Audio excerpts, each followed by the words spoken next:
Assalamualaikum warahmatullahi wabarakatuh. Hello everyone, welcome back to our class today. And our topic today is Unit 3 and the title is Using Your Dictionary. Okay, yeah. Well, actually, this is one of the topic that used to be applicable in real life in the past time when we didn't really have computer and the internet technology was not really accessible because at that time probably people used dictionary whenever they want to improve their vocabulary size. And then one of the weaknesses of the vocabulary is that it does not have sound. Maka dari itu biasanya sound itu dibuat simbol gitu loh, dan ini adalah di antara simbol-simbol yang bisa kita pelajari. Misal nih ya, whenever we read a what is it, dictionary, biasanya kan ada kata nih THICK, atau ini biasanya ada TH itu bacanya gitu lah. Ada suaranya jadi kayak thick. Lalu ada SH itu she ya. Lalu ada huruf seperti ini ya. Ini simbol vocabulary-nya ya, simbol suaranya itu eng. Jadi dibaca di ring ya, ring, eng ini. Kalau yang ini a ya, seperti huruf ini ya. Ini bacanya up. Up gitu ya. Lalu ada simbol seperti ini ya. Ya, ini TH. Bacanya z, kayak di then. Lalu ada ini ya, seperti huruf D dan J, ini J. J ya, seperti jam ya, jam ya. Lalu ada tanda ini A ya, bad ya, bad. Ini huruf U ya. Ini seperti di put, ini artinya U. Lalu ini ya, ini ini simbol ini seperti di bird, er. Lalu ada T dan S itu C, bacanya C, like in church. Kalau simbol seperti ini dia menjadi S, ya ini S bacanya, pleasure.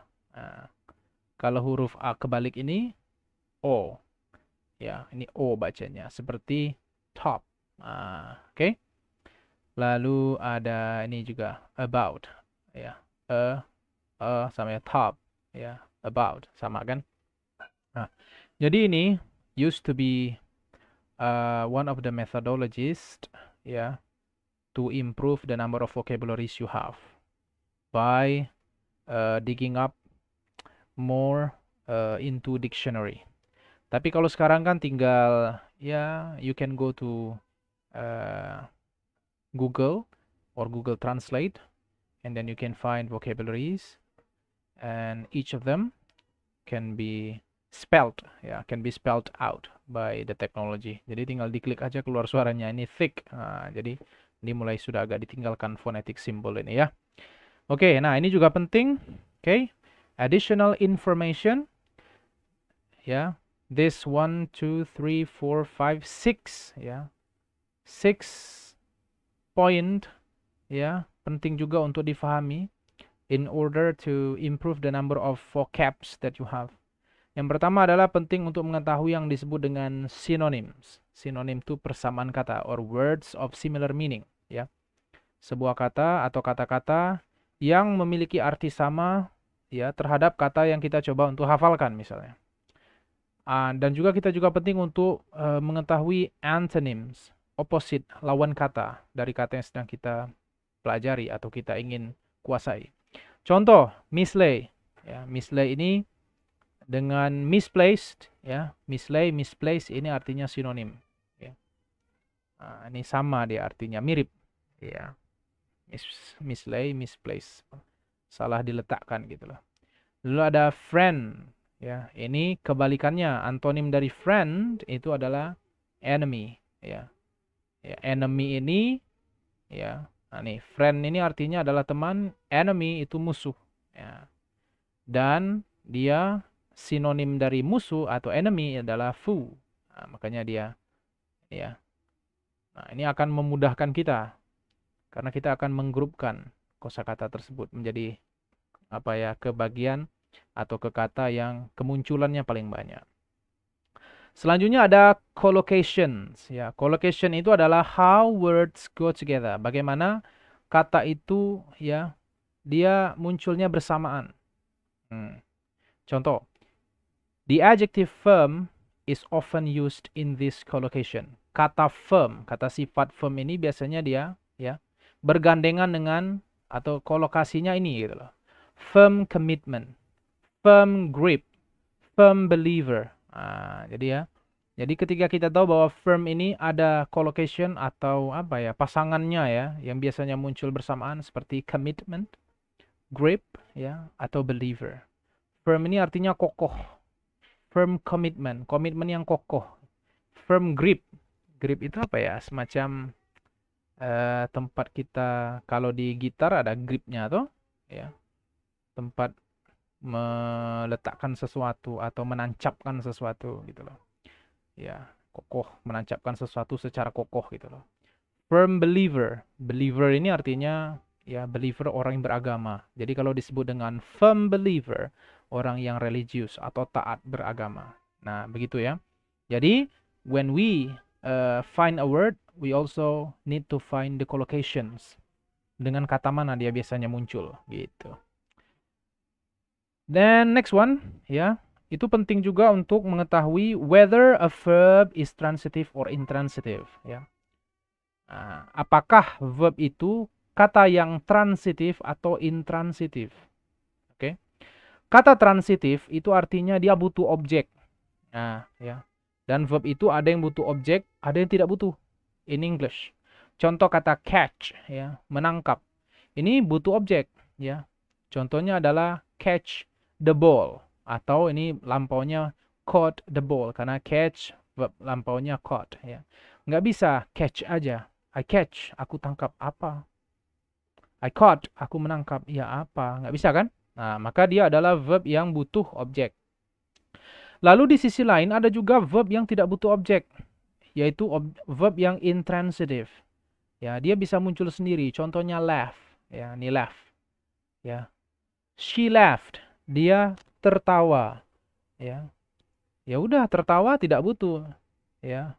Tertawa apa gitu kan? Nah, karena tertawa itu sendiri setelah lengkap, telah menerangkan sesuatu. Dia tertawa keadaan. Ya. She laughed when I told her the news. Dia tertawa lampau waktu itu ya. When ketika I told her, aku memberitahu dia the news, berita itu. Nah, jadi laugh ini adalah kosakata yang intransitif. Ya, maka ketika kita belajar vocabulary dan dia adalah active vocabulary, verb vocabulary, maka perlu diketahui apakah verb itu needs an object or doesn't need an object. Selanjutnya adalah whether a word is used for people or things. Apakah kata itu digunakan untuk orang atau untuk benda? Ya, contoh. In this entry for the adjective hurtful, in the Cambridge Advanced Learner Dictionary online, ya, we can see that hurtful can be used about what someone says or about someone. Ya, contohnya misalnya hurtful, adjective causing emotional pain. That was a very hurtful remark. How can you be so hurtful? Ya. Jadi apa nih? Ya, hurtful ini di Cambridge Advanced Learner Dictionary online itu bisa digunakan untuk apa yang seseorang katakan atau tentang ya seseorang nih ya.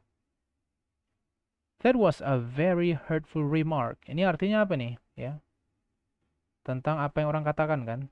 How can you be so hurtful? Nah, ini berarti kan dia mengatakan sesuatu. Ya, hurtful itu menyakitkan.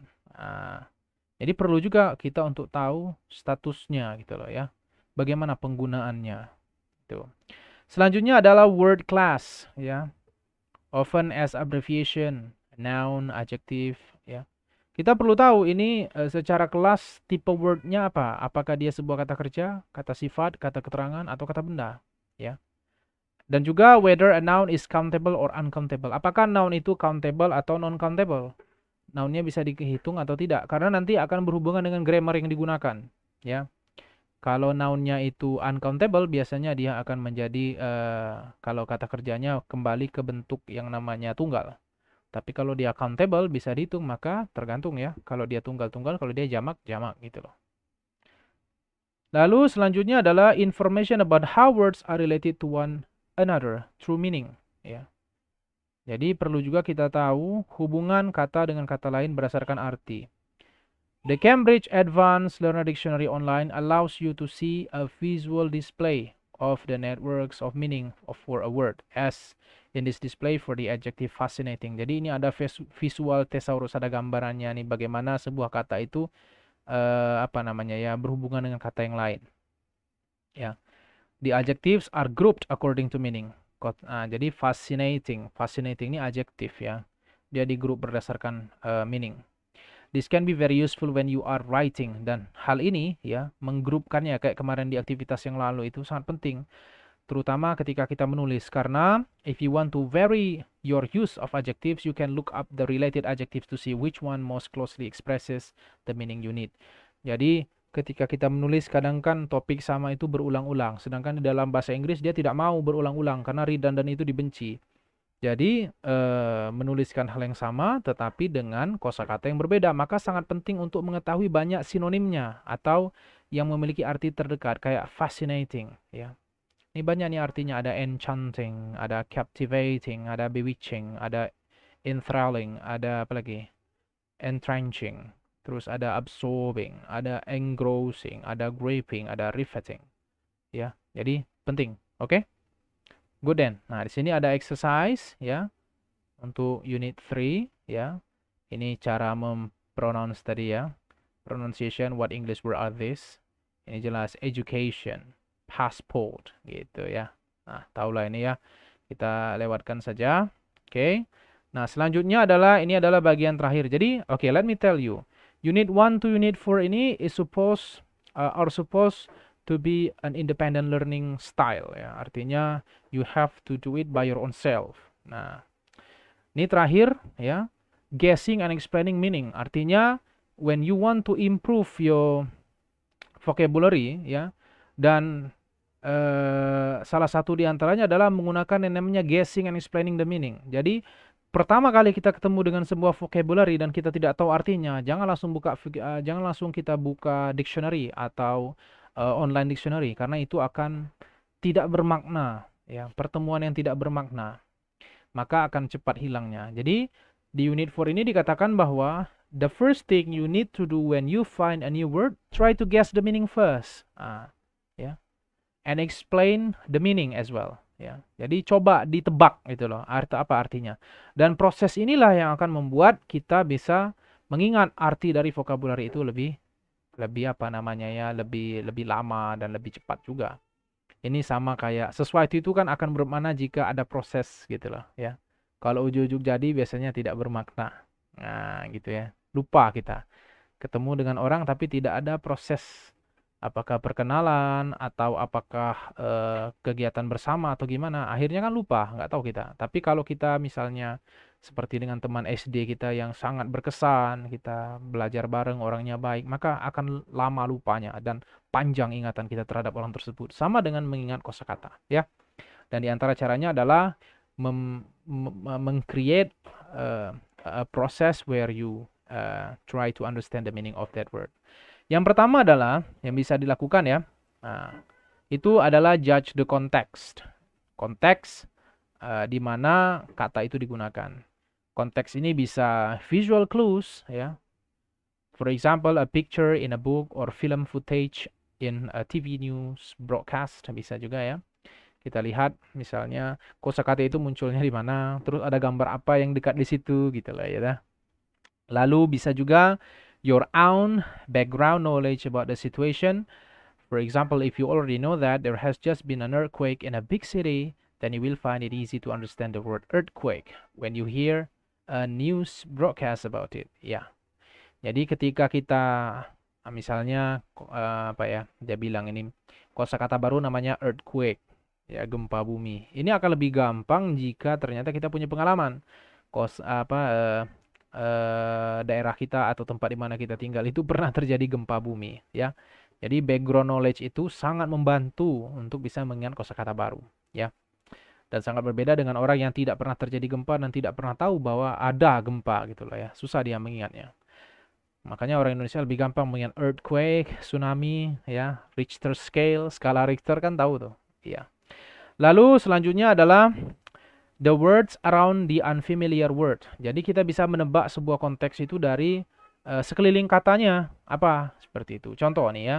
Tara picked one tall yellow gladiolus to put in her new vase. Ya. Tara picked one tall yellow gladiolus to put in her new vase. Yeah. Even if you have never seen or heard the word gladiolus, ya, gladiolus, kita nggak tahu dan Mbak pernah dengar apa ini gladiolus. Tapi from the context dari kata-kata yang ada di sekitarnya, it's clear ya bahwa ini adalah type of flower. Kenapa? Karena begini, Tara pick one tall yellow gladiolus to put in her new vase. Diletakkan di vas. Vas itu pasangannya pasti bunga. Ya kan? Maka gladiolus ini walaupun kita nggak tahu artinya apa, we can guess bahwa ini adalah sebuah bunga. Dan proses inilah yang akan menyebabkan kita mengingat lebih lama kosakata itu. Dan kalau kita tidak yakin, kita bisa cari lagi melalui Google Translate atau dictionary atau cari gambarnya sekalian, ya kan? Nah, jadi begitu. Selanjutnya adalah grammatical clues. Jadi ada clue grammarnya, bisa juga dilihat dari situ ya. Misal begini. For example, it is clear that superstitious must be an adjective in the sentence. Nah, jadi kata superstitious ini pastilah adalah adjektif atau kata sifat di dalam kalimat ini. Kita lihat kalimatnya ya. Saya besarkan dulu. Oke. Nah, ini misalnya ya. Alejandro is very superstitious and would never walk under a ladder. Or that gingerly is an adverb in, atau nih ya, kata gingerly adalah adverb. Adverb itu tahu ya? Kata keterangan. Mike came gingerly down the stairs, trying to avoid all the broken glass. Nah, kita ke sini dulu ya. Alejandro is very superstitious. Alejandro sangatlah superstitious. Nah, ini pasti sifat. Apa? Nggak tahu kita misalnya ya. Nah, jadi bisa kita lihat dari grammarnya. Ya. And would never walk under a ladder. Dan dia tidak akan pernah berjalan di bawah tangga. Superstitious ini apa nih?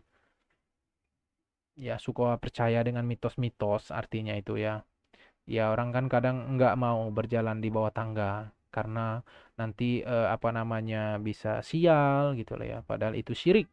Syirik ini kalau orang Islam menghapus seluruh amalan yang ada. Dan kalau tidak bertobat masuk neraka selama-lama-lama-lama-lama-lama-lama. 325 days later. Lama-lama-lamanya. Ya, jadi begitu. Nggak boleh ya. Padahal sebenarnya mungkin orang tua kita dulu ya atau gimana lah ya cara kearifan lokalnya berjalan di bawah tangga itu berbahaya sebenarnya karena bisa ketimpa tangga atau apapun yang sedang dilakukan di atas tangga itu gitu lah ya. Nah, jadi ini. Jadi ya we can try to guess the meaning of a word from its grammatical point of view. Jadi di grammarnya. Berarti kita harus kuat secara grammar. Oke, selanjutnya di kata gingerly, ya walaupun kita nggak tahu arti gingerly, ya, nih, Mike came gingerly, kita udah tahu karena kita udah tahu grammarnya. Kata gingerly, ly itu biasanya adalah adverb yang menerangkan kata kerja. Mike came, dia datang gingerly dengan ginger down the stairs. Nggak tahu gingerly itu apa. Nah ini gambarnya ya. Mungkin goyang-goyang nggak stabil mungkin ya gingerly atau jinjit-jinjit. Itu kali ya. Itu. Nah setelah kita melakukan itu. We can look up ya our dictionary atau Google Translate to make sure that the meaning is really what we have guessed. Oke. Lalu ada juga similarity to other words you already know in English. Jadi bisa juga kita misalnya ya mencoba untuk menebak dengan apa namanya ya kosakata yang sebenarnya kita sudah tahu. Contoh head scarf. Ya kita udah tahu kata head, kita tahu scarf. Scarf tuh ya selendang misalnya ya. Head yang ada di kepala. Nah ini artinya apa nih? Selendang yang melihat di kepala, gitu. Ini kayaknya ya itulah bisa jadi jilbab, gitu lah kan. Nah, jadi kita bisa tebak gitu dari kosakata yang kita sudah tahu. Karena dalam bahasa Inggris gabungan dua kata bisa menjadi sebuah kata, gitu loh. Lalu bisa juga ini untuk lebih tepatnya di unit 74 and 75 bisa juga ya. Lalu ada dari structure, a prefix or suffix may give you a clue. Jadi awalan dan akhiran itu bisa juga memberi clue, ya kan? Misalnya ability, inability. In itu biasanya kalau muncul kan artinya tidak. Wah, inability, ketidakmampuan gitulah ya. Atau similarity to a word you know in your own. Atau kosakata yang sudah kamu tahu, tetapi dalam bahasamu sendiri atau bahasa lain. Karena memang bahasa Inggris itu terkadang mengadopsi bahasa lain atau bahasa lain itu diadopsi dari bahasa Inggris gitu loh ya. Contoh misalnya, if your first language is of Latin and of Germanic origin, you will come across many words in English that resemble words in your own language. Kalau kamu berasal dari bahasa Latin atau bahasa asli Germanik, maka kamu tahu banyak sekali bahasa Inggris itu diadopsi dari situ, ya kan? Misalnya apa ya? Apa lagi nih? Namun ya, tapi ingat katanya kan bahwa terkadang ya, some words are false friends. They sound as if they mean the same, but in fact they have different meaning. Karena bisa jadi walaupun katanya sama, tapi ternyata artinya berbeda gitu loh. Contoh, gift in English means a present. Ya. Gift itu di bahasa Inggris artinya present, hadiah. But in German, ya di bahasa Jerman artinya poison, racun. Ya karena akarnya sama, ya tapi arti berbeda. Kita tidak tahu karena panjangnya waktu yang berjalan sehingga sebuah kata bisa berubah meaningnya gitu lah ya. Lalu selanjutnya ini ya, be explaining unknown words, menjelaskan kata yang tidak tahu. The following expression are useful when you are trying to explain what a word or expression means ya. Ini ekspresi ya kalau kita mau belajar ngomong gitu lah ya. It's probably something a bit like a chair. Sesuatu yang a bit like, agak mirip chair.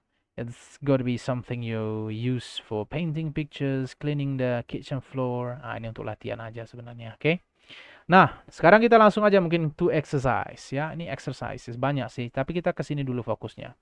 So we got a picture of tortoise ya. Ini tortoise ya. Walaupun saya nggak tahu arti tortoise, even though I don't tell you about the meaning of tortoise, kalian tahu bahwa ini tortoise dan ini mirip kura-kura, jenis kura-kura lah ya. Oke, kita baca dulu misalnya ya. Look at the following text before you read it. See if you know what the underlined word means. Ya, baca. Apakah kamu tahu artinya? Shelled reptile, famed, longevity, ya, attain, lifespan, tended, hibernate. Nggak tahu ya? Kita nggak tahu nih artinya misalnya ya. Maka kita coba untuk menebak. Nah, inilah proses kita untuk mencoba untuk meng-acquire atau mencoba untuk menjadikan kosakata ini punya kita. Kita baca. Tortoise, dilihat konteks. Ini kayaknya tortoise. Tadi kan dia bilang ada, lihat gambar sekitarnya toh. Oh ya udahlah, kura-kura. Is a shelled reptile famed for its slowness and longevity. Oke. Atau longevity. Kita nggak tahu nih cara bacanya misalnya ya. Oke, kita langsung nih. Shelled reptile famed for. Kalau reptil tahu ya. Reptil dia jelas ini reptil kan. Shelled, apa nih? Shelled. Shell. Ingat ada produk Shell ya. Shell itu di Jakarta, di Pulau Jawa banyak ya. Lambangnya kerang. Ya. Nah, shell ini kayaknya ya kayak kulit kerang itu, kulitnya mungkin kan. Fame, kata fame apa nih ya? Famous mungkin ya. Oh ya nih famous bisa jadi. Ya, jadi shelled ya, dicangkangi atau terbuat cangkangnya reptil bercangkang. Famed for, terkenal untuk, mungkin ya kan gitu kan. Kita tebak-tebak saja. It's slowness, slow, lambat, slowness, lambatnya mungkin ya. And longevity, apa longevity ini ya? Panjangnya apa kali ya? Dari kata long. Bisa jadi toh. Oke. Lalu the giant tortoise of the Galapagos may attain over 1.5 meters. Tortoise raksasa. Ini tortoise raksasa of the Galapagos may attain. Bisa attain apa? Dapat attain over 1.5 meters in length. Panjangnya 1, oh ini kayaknya mencapai. Kan gitu kan? Oh, attain ini berarti mencapai 1,5 meter in length. Panjangnya. And have a lifespan. Aduh, span-nya apa? Kalau fan tahu kan, kipas misalnya. Life, ya, kehidupan, lifespan. For more than 150 years. Oh, mungkin masa hidupnya kali ya. Have a lifespan, punya masa hidup yang lebih dari 150 tahun, ya. Lalu apa lagi nih? Smaller tortoise from Southern Europe and North Africa make popular pets. Ya, make popular pets. Oke. They need to be tended carefully. Mereka butuh untuk ditended carefully in cool climates and must have a warm place in which they can hibernate. Ya, tended nggak tahu nih apa artinya ya. Mereka harus ditangkar kali ya. Ya, secara hati-hati in cool climates ya, di cuaca yang dingin, and must have a warm place, dan dia harus dapat sebuah tempat yang hangat in which they can hibernate. Hibernasi ini ya, tidur panjang. Biasa hewan punya tidur panjang. Oke. Nah, to make sure kita sudah tahu nih ya dengan tebakan kita tadi ya. Nah, sekarang bolehlah kita buka yang namanya Google Translate atau apapun itulah ya, untuk melihat apakah betul artinya itu gitu loh ya. Kita coba ya.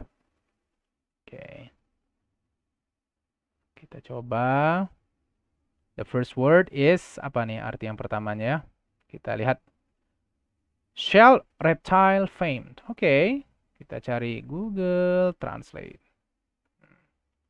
Kita masukkan ya. Shelled. Oh, dikupas ya. Kerang yang dimeriami. Aduh, susah juga nih ya. Apa nih artinya? Kalau shell aja coba. Shell. Skin. Oh, kulit. Leather, bark, shell, peel, cover. Tempurung. Dapat kita artinya. Betul lah ya, tempurung ya. Jadi dia ini apa nih? Ya, sebuah fame, reptile fame. Kita cari dulu reptile and fame misalnya ya. Reptile udah tahu, fame aja berarti ya. Fame. Populer. Oh, betul. Cara ininya? Sorry. Maaf. Oh ya. Fame. Ya. Nah, kita coba. Fame. Ya, exactly ya. Fame. Terkenal, populer. Jadi, a tortoise is reptil yang bertempurung, kan begitu. Terkenal untuk its slowness, lambatnya, dan longevity. Apa longevity ini? Ya. Dan kita belum tahu apakah benar cara kita ngomongkan atau menyebutkan longevity itu. Kita cari di sini. Oh, longevity ini bukan panjangnya umur ternyata. Nah, kan? Dari kata long ya, artinya umur yang panjang ya. Longevity sama berarti ya. Ini cara ngomongnya udah tahu. Cara longevity benar cara kita ngomongnya longevity. Walaupun mungkin tidak terdengar. Kalian bisa cari sendiri itu. Nah, jadi itu ya. Lalu kita cari lagi Galapagos may attain. Tadi attain ini mencapai ya. May attain, mencapai. Kita lihat apa arti kata attain di situ. Karena kita udah tebak sendiri kan. Kita mencoba. Oh, betul artinya mencapai, gitu. Achieve, ini kata ini samanya achieve, reach, attain, get, gain, realize, ya toh. Artinya mencapai, ya toh. Dapat berhasil. Lebih banyak lagi ada ininya ya. Dan ada di beberapa translator itu dia punya antonimnya apa, sinonimnya apa, lalu apa lagi ya? Contoh kalimatnya apa? Ini yang simple aja dari Google Translate ya. Nah, lalu ada lifespan ya. Lifespan apa lifespan tadi ya? Panjangnya umur kita tadi ya. Lifespan sama ya, masa hidup. Ini nomina, kata benda. Jangka hidup. Betul, tebakan kita. Lalu ada tended. Ini nggak tahu kita ya, to be tended. Apa nih tadi to be tended? Oke. Cenderung artinya ya. Ya. Tended. Kita lihat nih ya. They need to be tended. Mereka ya cenderung untuk ya berhati-hati ya. They need to be tended carefully ya. Tended carefully cenderung apa nih maksudnya ya? Oh, dirawat. Nah, ini ya dirawat. Oke. They need to be tended carefully. Mereka butuh untuk dirawat dengan sangat hati-hati. In cool climates, di cuaca-cuaca yang dingin. Nah, Kali ini udah tahu nggak mesti kita cari ya. Oke. Nah, jadi begini ya. What we have done itu sudah melakukan yang namanya proses improving atau increasing our vocabulary size. Kita udah tahu arti fame di sini tadi terkenal. Longevity. Sudah tahu kita tadi ya longevity atau longevity karena kita tadi sudah berproses. Pertama kita tebak, ya kan? Menyebabkan kita menyimpan informasi itu di kepala kita. Lalu kita cari artinya dan ternyata kalau benar maka kita senang. Nah, itu ada proses mengingatnya di situ. Kalau dia salah, maka kita akan ingat ternyata itu salah. Jadi, kalau hanya mengingat lifespan masa hidup, longevity panjangnya umur itu akan cepat lupa, ya. Karena masa berkenalan dengan kosakata itu tidak bermakna. Nah, itulah inti dari unit 4 adalah when we want to improve the number of vocabulary we have, ya. Proses dari mengingat, mengenal, ya, memahami dan mengingat kosakata itu harus meaningful, ya. And if you do this, ya, it is really guaranteed, ya, that you will be successful in improving the number of vocabulary that you have. Oke ya, baik. Nah, mungkin latihannya kita skip saja dulu ya. Artinya sudah dapat teknik terakhir, ya. Just check on your Google Classroom. Maybe I'm going to post 1 or 2 quizzes for you, ya. Itu saja mungkin dari saya. Lebih dan kurang saya mohon maaf. Wabillahi taufiq wal hidayah. Assalamualaikum warahmatullahi wabarakatuh.